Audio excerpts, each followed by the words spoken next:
ডাকলাম বান্দা তোকে আমি তাহাজ্জুদে পাইলাম না,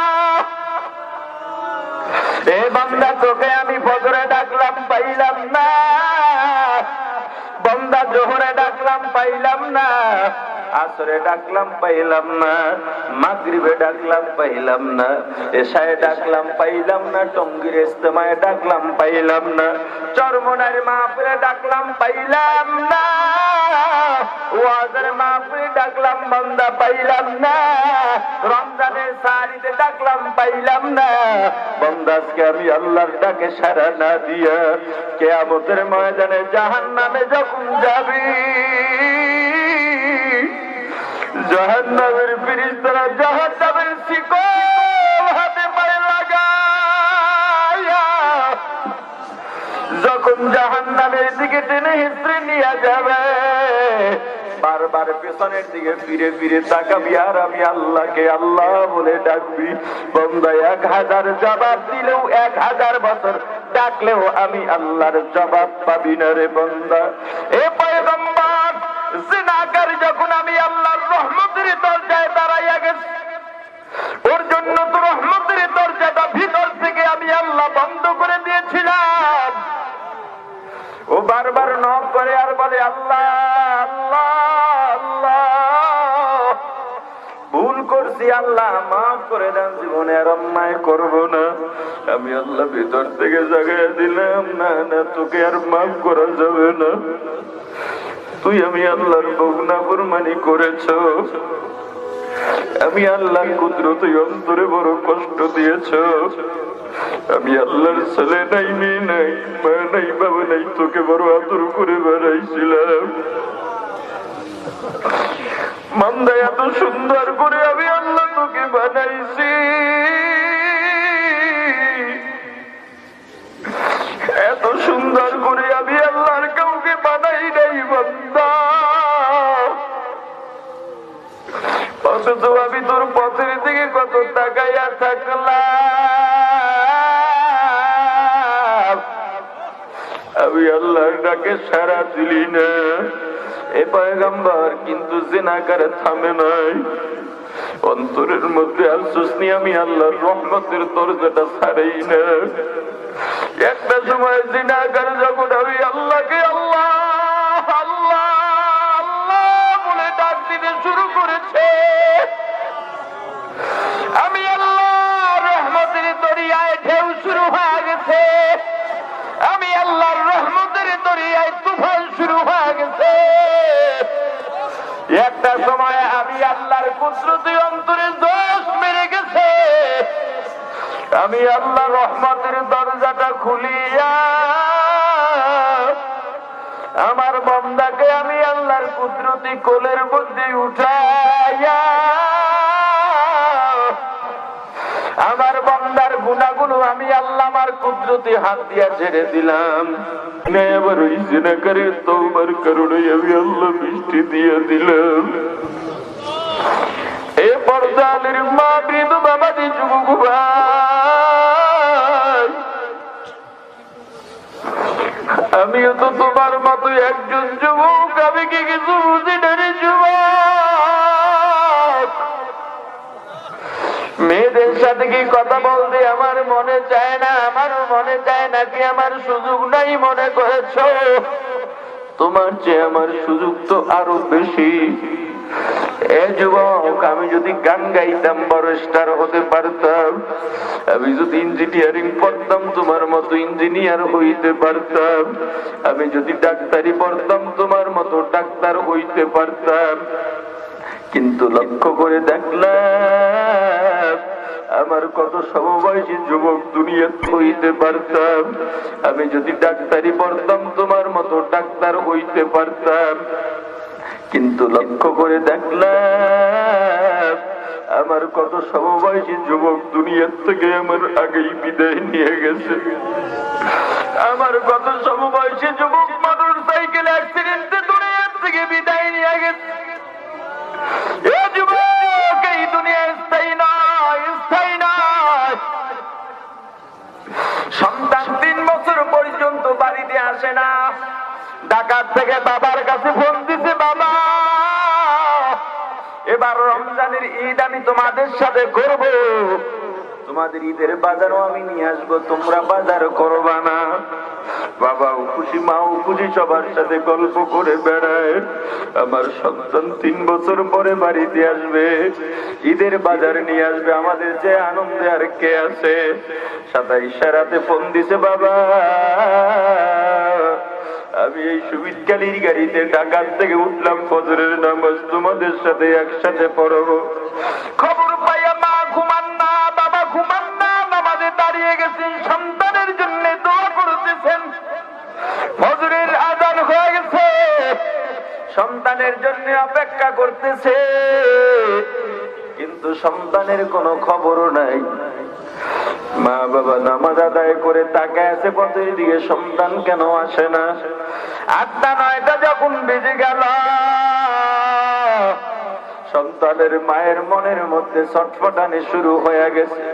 সন্তানের বাবাকে ডাক দিছে, সন্তানের বাবা, সন্তান তো ফজরের নামাজ আমাদের সাথে পড়ার কথা, এখনো কেন আসেন? একটা ফোন লাগাও। সন্তানের বাবা ডেকে বলে, বিবি আফসোস করো না, টেনশন করো না, হয়তো বাজার, হয়তো ঈদের সময় একটু জ্যামে পড়েছে, চলে আসবে। এটা বলে বাবা বাইরে নেমে গেল। 10টা 11টা, সন্তানের খবর নাই। এবার বাবার মনের মধ্যে একটু চিন্তা শুরু হয়ে গেছে। মোবাইলে যখন ফোন দিচ্ছে অপর প্রান্ত থেকে অপরিচিত কণ্ঠ, বাবা একটা চিৎকার দিছে, বাবা তুমি কে?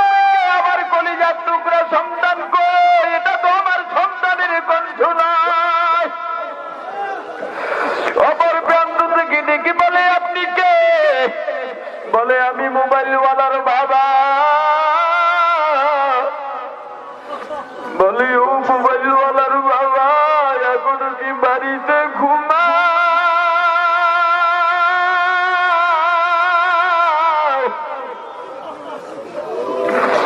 তোমার সন্তান যে গাড়ির মধ্যে বাড়িতে রওনা দিয়েছে, গাড়িটা বাড়ি পর্যন্ত পৌঁছতে পারে নাই।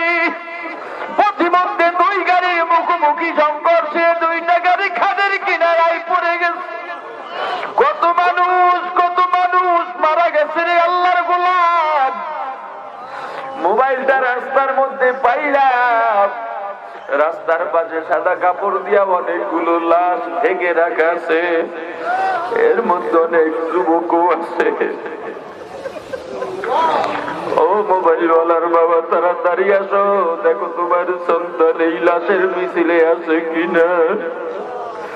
বাবা পাগলের মতো একটা দৌড় দিছে। মা মনে করেছে সন্তান বুঝি কাছে এসে গেছে, এই জন্য স্বামী দৌড় দিয়েছে। অন্যান্য সন্তানদের মা ডাক দিছে, আয় আয়, তোর ভাই বুঝি কাছাকাছি এসে গেছে, গরম পানি বসা, নতুন চাদর বিছা, নতুন বালিশের কাবার রেডি কর, আমার সন্তান গোসল করবে, পানি গরম কর। বাবা দৌড়ে গিয়া দেখে রাস্তার পাশে রক্ত আর রক্ত। এক একটা লাশের উপর থেকে কাপড় উঠায় আর কৌতূহলে নিয়ে চেহারার দিকে তাকায়। হঠাৎ তাকায় দেখে 3 বছরের সন্তানকে যে দেখে না, ওই সন্তানকে আর জীবনও দেখতে পারবে না। কলিজার টুকরা সন্তান লাশের মিছিলে সামিল হয়ে গেছে। ঈদের বাজার এখনো হাতের মধ্যে মুঠ করে শক্ত করে ধরা। সন্তানের বাবা কাঁদে আর বলে, কলিজার টুকরা সন্তান, ঈদের বাজার পৌঁছাইলি রে বাবা, নিজে কেন পৌঁছাইলি না? আমি তোর মাকে কি জবাব দেব বল? এ বাবা, যেদিন তুই রওনা দিয়া যাবি, তুই তো জানো না তোর আগের রাতে তোর মা সারা রাত ঘুমায় নাই, শুধু কান্নাকাটি করেছি। এ বাবা, তুই যখন রওনা দিয়া গেছে, তোর মা দৌড় দিয়া রাস্তার দরজায় গিয়া গাছের আড়ালে দাঁড়াইয়া একবার গাছের ডান দিক দিয়া তোর পথের দিকে তাকাইছে, আর একবার বাম দিক দিয়া তোর পথের দিকে তাকাইছে।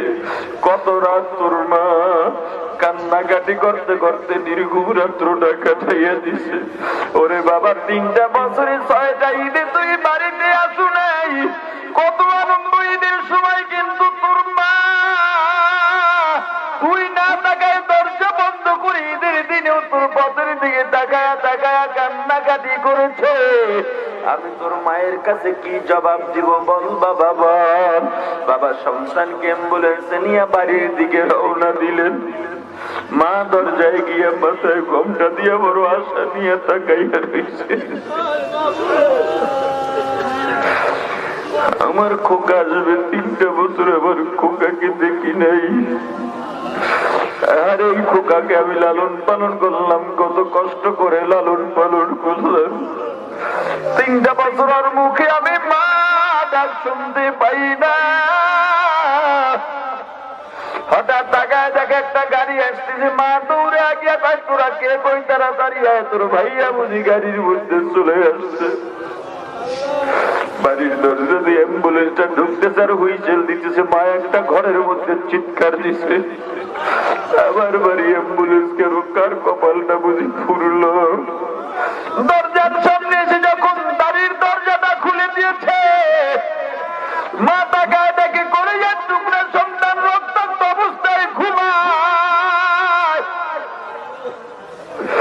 সন্তানের মা কাঁদে আর বলে, রে বাবা, এটা তোর শোয়ার জায়গা না, চল বাবা চল, নতুন চাদর বিছাইছি, তোর জন্য গরম পানি করেছি বাবা, শুধু বড়ই পাতা দেই না, তোর গরম পানি যাবি মায়ের হাতে হবে আমি বুঝতে পারি না। ও সুবিদকালীর যুবক, কোন দিন মারা যাইবা তুমিও জানো না, আমিও জানি না, কার মায়ায় পল্লারে যুবক। দাপট দেখাইও না, মাস্তানি করিও না, আল্লাহর গোলাম হও, আল্লাহর গোলাম হও। আল্লাহর গোলামি নিয়ে যদি মরতে পারো তুমি, কবরেও বাচ্চা, দুনিয়াতেও বাচ্চা। এ যুবক, বলো দুনিয়া বড় না আল্লাহ বড়? আরো জোরে বলো, দুনিয়া বড় না আল্লাহ বড়? ইসলাম বড় না সম্পদ বড়? নবী বড় না বিবি বড়? কোন যুবতী যদি বলে দাড়িওয়ালা যুবকের সাথে বিবাহ বসবো না, বলে দাও তোর মতো দয়ুস আমি চাই না। কোন বিবাহিত যুবতী, বিবাহিতা যুবতী বউ যদি বলে, ও স্বামী তোমার দাড়ি না দেখে বিবাহ বসেছি, এখন দাড়ি রেখেছো তোমার সাথে থাকবো না, বিবিকে বলে দাও, বিবি আমি তোমাকেও চাই, দাড়িও চাই, তবে দাড়ি রাখতে গিয়া তোমাকে ছেড়ে দিতে পারবো, তোমাকে ডাকতে গিয়া, তোমাকে রাখতে গিয়া দাড়ি কাটতে পারবো না।